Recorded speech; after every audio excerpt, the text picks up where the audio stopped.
जमशेदपुर के जिला मुख्यालय परिसर में राज्य के स्वास्थ्य मंत्री बन्ना गुप्ता वीडियो कॉन्फ्रेंसिंग के माध्यम से केंद्रीय स्वास्थ्य मंत्री से जुड़े तमाम राज्यों के स्वास्थ्य मंत्री इस दौरान केंद्रीय स्वास्थ्य मंत्री से वीडियो कॉन्फ्रेंसिंग के माध्यम से जुड़कर देश में बढ़ रहे कोरोना के मामलों पर चर्चा की, साथ ही उन्हें अपने राज्य के कोरोना संक्रमण की स्थिति से अवगत कराया। झारखंड राज्य के स्वास्थ्य मंत्री बन्ना गुप्ता ने इस दौरान झारखंड राज्य के कोरोना संक्रमण की स्थिति और झारखंड राज्य के स्वास्थ्य से जुड़ी समस्याओं से केंद्रीय स्वास्थ्य मंत्री को अवगत कराया। मीडिया से बातचीत के क्रम में उन्होंने कहा कि राज्य सरकार झारखंड में कोरोना की तीसरी लहर को लेकर पूर्णतः तैयार है और कोशिश की जा रही है कि संक्रमण का खतरा कम से कम हो। इसको लेकर राज्य भर में कोरोना टेस्टिंग पर विशेष ध्यान दिया जा रहा है। वहीं बच्चों के अस्पतालों में बढ़ोतरी की गई है ताकि किसी भी अस्पताल में आपातकालीन स्थिति के लिए तैयारी रहे और उन्होंने केंद्रीय स्वास्थ्य मंत्री को भी सुझाव दिया कि आयुष्मान कार्ड के दायरे को बढ़ाते हुए कोरोना के इलाज को इसमें सम्मिलित किया जाए ताकि गरीब तबके के लोगों को इलाज मिल सके। साथ ही केंद्र सरकार के द्वारा देश भर में एक रेट निर्धारण की मांग की है ताकि देश भर के निजी अस्पताल किसी भी तरह के वैश्विक आपदा के समय आम जनता से मुद्रा दोहन ना कर पाए। वहीं उन्होंने केंद्र सरकार से 15 से 18 वर्ष के टीकाकरण के दायरे को बढ़ाते हुए इसे 12 से 18 वर्ष आयु वर्ग के बच्चों के लिए शुरू किए जाने की मांग की है, क्योंकि केंद्र स्वास्थ्य मंत्रालय इसको लेकर पूर्व में मंजूरी दे चुका है और बाहर के देशों ने 11 वर्ष तक के बच्चों का टीकाकरण भी शुरू कर दिया है।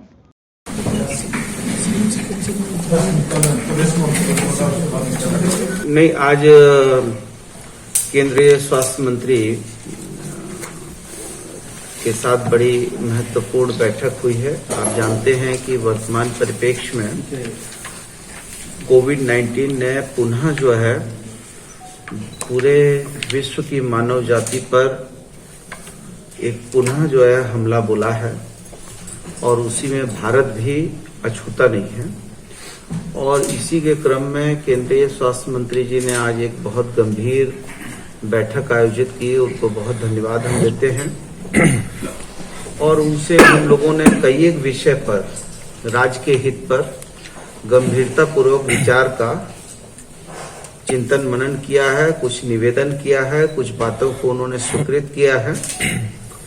पहली तो हमने उनसे जीनोम सीक्वेंसिंग मशीन, चूंकि रिम्स को रिसर्च सेंटर का भी उपाधि मिल चुका है, तो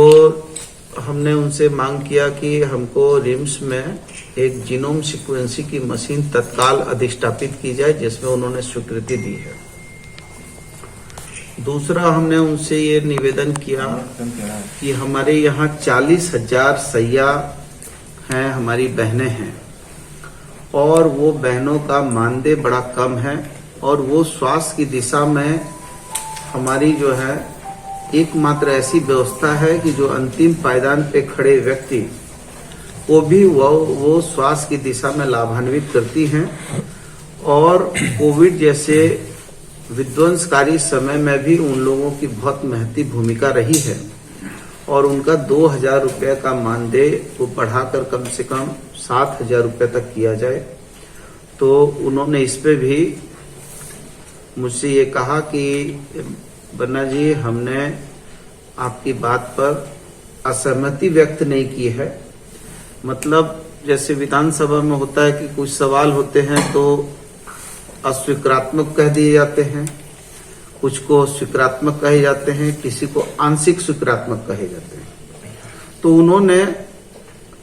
ये जरूर कह दिया है कि हाँ, हम इस दिशा में आपके निवेदन को स्वीकार करते हैं और स्वीकार करके उसमें हम पॉजिटिव आगे बढ़ रहे हैं। इसके लिए भी हम उनको बहुत धन्यवाद देते हैं, क्योंकि हमारी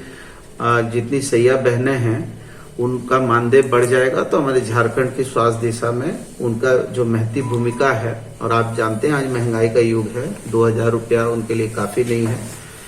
और तो मैं समझता हूं कि उस पर विचार करें और हम लोग अपने राज्य की